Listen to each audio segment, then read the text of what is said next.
하는 홀 예볼vo 예볼vinser po amen. Christos ariavi merelots. Christ is risen from the dead. Says Yevmez Zavedis, to you and to us great news.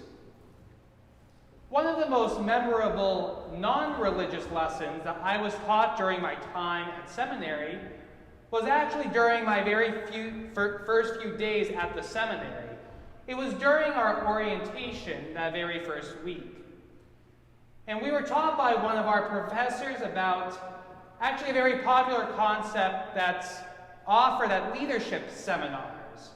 And this concept is called the sphere of influence.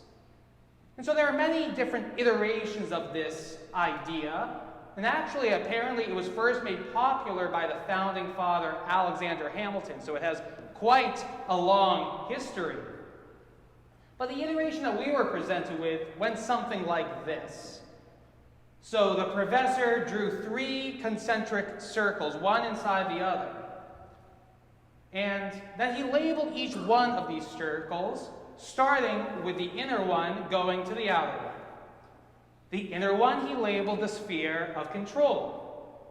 The middle one he labeled the sphere of influence.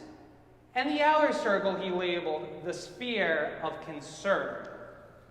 And so he explained the meaning of each one of these circles. The inner circle, the sphere of control, within it contains all of those things that are within my direct control. And essentially the only things that fall in this circle are the things that include my own actions. Those are the only things that I can truly control in my life. Then he moved on to the middle circle, and within this middle circle, which was the sphere of influence, contained all of those things that I can influence, but not directly. Right? This may include people that are under my care, or those that I have direct interactions with, but whose actions I cannot control. Or maybe it contains some sort of a group project or initiative where I'm not the sole actor, where I can contribute my part and I can influence, obviously, part of the outcome, but then other people are involved and they contribute as well. Then the final circle, the outer circle, contains within it all of the things that are of concern to me, things that certainly do affect me, but those things which I have little or no control or influence over. And this larger circle contains probably the majority of the things that we encounter on a daily basis. One example of this could be the outcome of the upcoming presidential election. The outcome certainly affects me, it concerns me, I am very concerned about it, and yet the only influence that I have over it is my one single vote in the midst of millions. So the amount of influence that I actually have over the outcome is very little. And so the point of this entire lesson, as a way of opening our seminary education, was to say that often we spend so much of our time and of our energy and of our focus concerned with those things in that outer circle. That the things that are within the sphere of concern, those things that, yes, I may be concerned about, but me caring about them, me putting energy into them, me wasting my time upon them, ultimately is not going to make any difference in their outcome. And we end up doing this and ignore the very things that we can control. The things that are within my sphere of control, my actions, as well as those things that I do have direct influence over based on the way that I react. And what the professor had said is that the more that we focus on the outer circle, that circle of concern, the smaller the inner 2 circles end up becoming, right? Because we end up wasting so much time and energy that even those things that we could have controlled end up coming out of our grasp. And he said the very opposite is true as well. The more that we focus on those inner 2 circles, the things that I can control directly and the things that I can influence from a distance, the larger those circles end up becoming. As I positively affect the world around me with the things that I can control, then it just so happens that I end up being entrusted with more things that I can actually affect. And what's really at the heart of this lesson, which is not at all Christian in its origin, is actually something that's fundamental to Christianity. It's one of the fundamental tenets. And it's something that really differentiates Christianity from the rest of the world religions.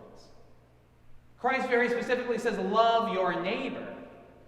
He doesn't say love humanity, right? Because I, as an individual, will never be able to save humanity. Someone came into the world to do that, but that's not my job, right?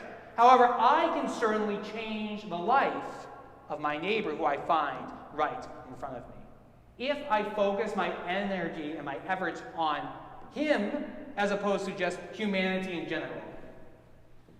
And what's interesting is that if each one of us actually take the time to love our neighbors, by doing so, indeed, the world around us will be changed for the better. By not focusing on loving humanity, we actually end up changing humanity for the better. I think that most of us are far too concerned with focusing on the uncontrollables of life. We can see this through the nuggets of popular wisdom that we might hear in conversations. The world is falling apart around us. Things aren't like they used to be when I was younger. The system is working against me. Our society has lost its faith in God. This political party or that organization or this corporation or that institution is pure corruption and evil at its core. While none of these sentiments in particular are misguided or inaccurate, they also aren't particularly useful because they never seem to lead us to concrete action. I think that one of the greatest tricks that the devil can play on us is getting us to put our concern into things that we have no control or influence over. And by doing so, we end up becoming stuck in a cycle of inaction. We complain and we complain, but nothing gets done. We become trapped, almost paralyzed in a cynical worldview that blinds us from seeing all of the incredible ways that God is calling each one of us specifically and equipping us uniquely with the tools necessary in order to change one little part of the small corner of the world that we find ourselves in. And these small, seemingly insignificant changes are actually what can change the world. This very same message of the sphere of influence, right? Of focusing on what we can actually control, on what is actually put into our care, is hit on in quite a simple but profound way in today's epistle reading. Today's epistle was from St. Peter's first general epistle. And in this section, in this conclusion of this letter, St. Peter starts by addressing the clergy of the time, the pastors. And what does he say to the pastors? Something that probably seems quite obvious. He exhorts the elders of the community to tend to the flock of God that is in their charge, not for shameful gain, but eagerly, not as domineering over those who are put into your charge, but simply by being examples to the flock. Of course, this may seem like pretty straightforward advice. Of course, the pastors that St. Peter was writing to knew that they needed to care for their congregations, to do so lovingly and selflessly and with a positive attitude, and by leading by example. But I think that a little bit deeper than the surface reading of this line is something subtle but quite important advice to pastors. He opens all this advice of the ways of treating their flocks by saying tend to the flock of God, which is in your charge. And so what he's implying by this is do not tend to the flock which is not in your charge. And as an Armenian priest, I know that this is something that can be tempting at times. It can be enticing to play the comparison game, where we look at our parish, and then we look at another parish. And either in a positive or a negative sense, we try to compare and see how we stack up. Next week I'll be headed to the Diocesan Assembly in Springfield. And along with all of the important business that we do there and taking care of the formalities of the diocese, which is essential, and we begin this week actually with a clergy conference, where we, in the similar way that the Diocesan Assembly tends to the formalities that are necessary to run the diocese, we do something on a smaller scale for things specific to the clergy. And every year that I'm at this clergy conference, I certainly am reminded of St. Peter's words, that it's important to tend to your own flock, not to someone else's. Because if you know anything about Armenian clergy, the second that they get together, they jump right to trying to be the pastors of every single flock except for their own, providing critiques, providing the way that others should be doing things without looking at their own situation. This seemingly inevitable comparison game that just is going to happen when us clergy get together is at best unproductive, but at worst can certainly be a recipe for something quite harmful. Right? Falling into a cycle of negativity, cynically judging what other people are doing. And all that it does is leads to idle chatter.